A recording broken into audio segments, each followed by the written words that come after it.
नमो भगवते वासुदेवाय। ओं नमो भगवते महापुरुष अच्युतानंदाय। पद्मवन धाम निमाला पीठ की जय। अच्युतानंद जी की जय। सज्जन मंडली आम द्वितीय टीप अवस्थांश आलोचना करवा। वशिष्ठ सापरु असुर होइले भक्ति तिले न आसई। द्वापर जुगरे जन्म होइले मेरुशूल राजा होई। दुहिता तांकर त्रिपुर मोहिनी बळे काम कुबरिला। अर्जुन संगरे समर करिन कृष्ण बाणे प्राण गला। गोपरे जनम होइले ताहार शशि रेखा सखी कही। तांबूल भोजने कृष्ण को सेविले कोटि कल्पे सिद्धि नोही। आम्भे पंच सखा गहणे खटिलु द्वादश गोपाल मूले। सुदामा दारिद्र से काले मो नाम शरण मो पाद तले। द्वापर अंते कलियु देहला भक्ति कला तनु कही। किंकट नगरे जन्म होइले महेंद्र ज्योति जे सही। महापुरुष कहले जे शशि कला बोली जो सखी रहिला तांबूल भोजन कृष्ण को सेविला कोटि कल्पे सिद्ध नेला। आमे पंचशका गहणे खटिलु गोपाल द्वादश गोपाल मूल मो ना हूँ से द्वापर जुगे सुदाम दारिद्र्य सुदाम से काले मो नाम शरण मोर शरण मुझा पाद तले रही। द्वापर जुगरे अंते कली उदेहला भक्ति कला तनु कही। किंकट नगरे जन्म होइलु महेंद्र ज्योति से जे। निमाल ग्राम रे अच्युत मो नाम दर्शन रे बाछा कले। ब्राह्मण पृष्ठ चढ़ी गमन करती मनि दंभ आचरिले। गंगा मूर्तिका को आम्भे जे बोइलु दांत घसीबार बेले। सिद्धांत वचन जानी ओह्लाइले मान्य करी फेरी गले। सी आसुतिले बाघ उपरे कहले मु देखैबी अच्युता कौन देखौची मु बाघरे जाउची देखू। बाघ मनीषु खाई जाए मु दांत हस्तुरा अधा कांतरे बसी माटी उपरे। माटी कहली दुआ चलची माटी कांथ दुआ दिया होता मु चल चल सी खंडे उठी चलला। आम भेट हो देखिक मान्य कल प्रणाम करुँ अच्युत ना मु सजीव आई ना मु तो निर्जीव आई जीवन नाई मत प्रणाम कर चलीगले। तेणु सिद्धांत वचन जानी ओह्लैले मान्य कर फेरीगले। कैवर्त कूल पुणी नमिले काकटपुर रे घर।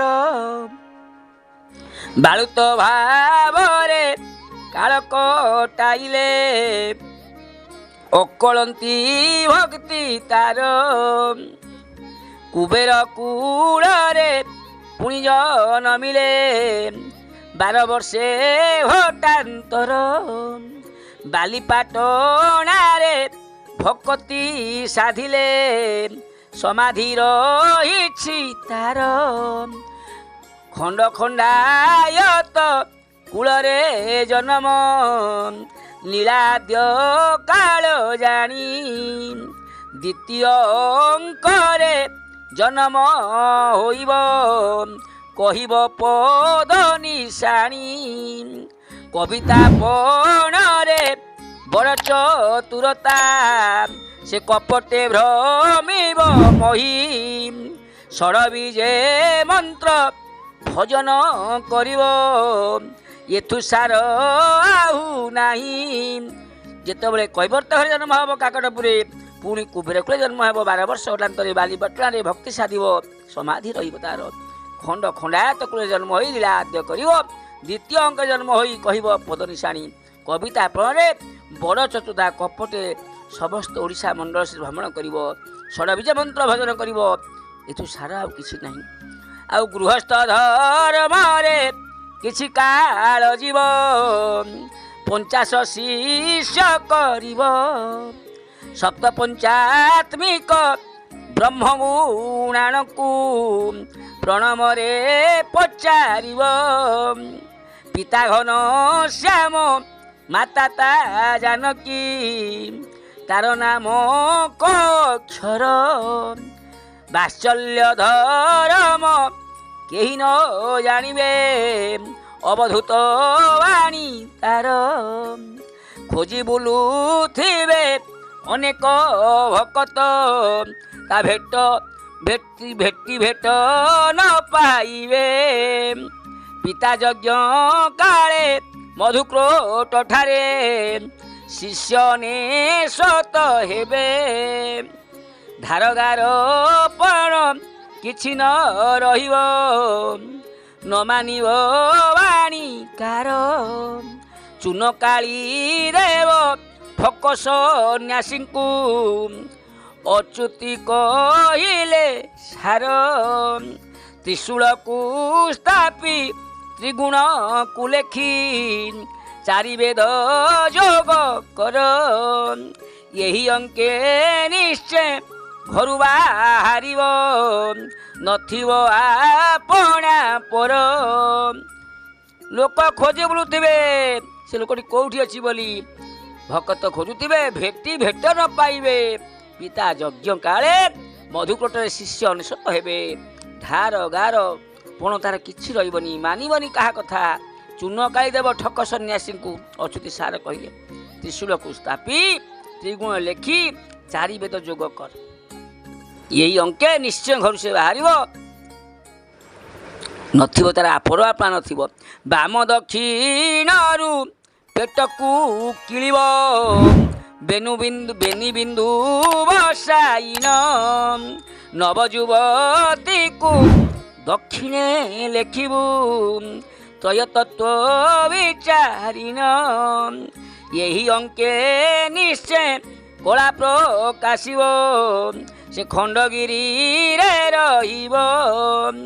ପାଦୁକାଶ୍ରମେ ରାହାସ କରିବ, କଳିକାଳ ଘୁଞ୍ଚିଯିବ। ଗୁପତେ ଭକତ ତୁ କାହିଁ ନ କହିବୁ, ଗୁପତେ ଗୁପତ କର। 300 ସାର ଗୁପ୍ତ ଠାବ କର, ଆଉ ଲୀଳା ଭୂଇଁ ଅଗୋଚର। ରାମରେ ସେ ଖଣ୍ଡଗିରିରେ ରହିବ, ଏମିତି ତପସ୍ୟା କରିବ, କଳିକା କିଛି ଦିନ ଘୁଞ୍ଚିଯିବ। ଗୁପ୍ତେ ଭକ୍ତ କାହାକୁ ତୁ କହିବୁନୁ, 300 ଗୁପ୍ତ ଭକ୍ତ ଅଛନ୍ତି ଗୁପ୍ତ ଭାବରେ। ଲୀଳା ଭୂଇଁ ହେବ ଅଗୋଚର। ଦୁଷ୍ଟଜନ ମାନେ ଉପହାସ କରି, ମୋ ଭକ୍ତଙ୍କୁ ନିନ୍ଦୁଥିବେ। ଭକତଙ୍କ କଥା ଭକତେ ଜାଣନ୍ତି, ଅନ୍ୟ କେହି ନ ଜାଣିବେ। ଯେଉଁରା ମିଛିମିଛିଆ ଭକ୍ତ ହୋଇଥିବେ ସେମାନେ ମୋ ଭକ୍ତକୁ ନିନ୍ଦା କରିବେ, ସେ କ'ଣ ଜାଣିଛି, ସେ କି ଭକ୍ତ।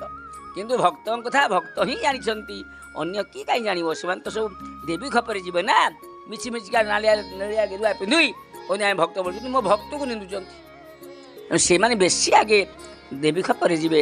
ଲବଣ ଧାରର ଉତ୍ତର ପାରୁଷେ, ମଧୁକ୍ରୋଟ ପୂର୍ବ ଭାଗେ। ଅରମ୍ବରୁ ମୂଳ ପାଶେ ଜନମିବ, କହିଦେଲି ବ୍ରହ୍ମ ଭାଗେ। ରାମରେ ମୁଁ ଯାହା ସବୁ କହିଗଲି ଏସବୁ ସତ୍ୟ ସତ୍ୟ ତ୍ରିବାର ସତ୍ୟ। ମନେ ରଖ, ସୀତା ଠାକୁରାଣୀ ଅସତୀ ହୋଇବେ, ପର୍ବତେ ଫୁଟିବ କଇଁ। ରାମ ଆରେ ପର୍ବତେ ଫୁଟିବ କଇଁ, ଅଚ୍ୟୁତି ବଚନ ତିଳେ ନ ଟଳିବ, ପଥରର ଗାର ଏହି। ଶିବକଳ୍ପ ତତ୍ତ୍ୱ ଅମୃତ ଅମୃତ ଶୁଣିଥାଅ ହେତୁ କରି, ରାମ ଆରେ ଶୁଣିଥାଅ ହେତୁ କରି। ନମଣି ମୁଁ ତୁଚ୍ଛ ବାବୁ ରାମଚନ୍ଦ୍ର, କହୁଛି ପ୍ରଭୁକୁ ସ୍ମରି। ଶ୍ରୀରଙ୍ଗା ଚରଣ ବିନୁ ନ ଜାଣଇ, ନୀଳାଚଳେ ମନ ମୋର। ତା ତାଙ୍କ କଥା ମାନି ମୋହିତେ ଲେଖଇ ପାମର ଛୁତି ଠାର। ମହାପୁରୁଷ କହିଲେ ବାବୁରେ ଲବଣ ଧାର ଉତ୍ତର ପାର୍ଶ୍ୱରେ ମଧୁକୋଟ ପୂର୍ବ ଭାଗରେ ଅଡ଼ମ୍ବର ବୃକ୍ଷ ପାର୍ଶ୍ୱରେ ଜନ୍ମିବ। ବ୍ରହ୍ମ ଭାଗରେ ସୀତା ଠାକୁରାଣୀ ଅସତୀ ହେବେ। ପର୍ବତେ କଇଁ ଫୁଟିବ ଅଚ୍ୟୁତି ବଚନ ତେବେ ଟଳିବ। ଶିବକଳ୍ପ ତତ୍ଵ ଅମୃତ ଅମୃତ ଏ ଅମୃତ କଥା ଶୁଣିଥା ହେତୁ କରି ଆକୁ ତୁଚ୍ଛ ମଣିବୁନି ରାମ ତତେ କହିଲି। ମୁଁ ମହାପ୍ରଭୁଙ୍କୁ ସ୍ମରଣ କରି କହୁଛି ଶ୍ରୀରଙ୍ଗା ଆଚରଣ ବିନୁ ମୁଁ କିଛି ଜାଣିନି। ନୀଳାଚଳେ ମନମର ରହିଛି ତାଙ୍କରି କଥା ମାନି ମୋ ହିତରେ ଲେଖୁଛି ପାମର ଅଚ୍ୟୁତ ଆଜି ଭାଳି। ଏ କଥା ଆଜି ମହାପୁରୁଷ କହିଲେ କାହାକୁ ନା ରାମଦାସଙ୍କୁ କହିଲେ। ଆସନ୍ତାକାଲି ଆମେ ତୃତୀୟ ନିର୍ଘଣ୍ଟ ଆଲୋଚନା କରିବା। ଆଜି ତ ସମୟ ହେଲାଣି, ଆଜି ପାଇଁ ତେବେ ବିଦାୟ ଦିଅନ୍ତୁ।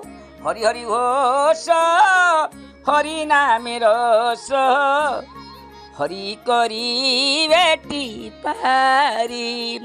ହରି ନାମ ବିନା ନାହିଁ କିଛି ଆନ ହରି ଯେ ପଥ ସଂଖାଳି। ବୋଲ ହରି ବୋଲ ହରି ବୋଲ ବୋଲ ହରି ହରି ବୋଲ ହରି ବୋଲ ହରି ବୋଲ ବୋଲ ହରି ହରି। হরি করিবেটি এই বাবু পারি বল হরি বল হরি বল বল হরি হরি হরি বল হরি বল হরি বল হরি বল হরি বল হরি বল হরি বল হরি বল बोल हरि बोल हरि बोल हरि बोल हरि बोल हरि बोल हरि बोल हरि बोल हरि बोल हरि बोल हरि बोल हरि बोल हरि ओम। सर्वे भवन्तु सुखिनः सर्वे सन्तु निरामयाः सर्वे भद्राणि पश्यन्तु मां कश्चित् दुःखं भवेत् शान्तिः शान्तिः शान्तिः। जय जय महापुरुषोत्तम जी की जय। पद्ममोहन पीठ निर्मला धाम की जय।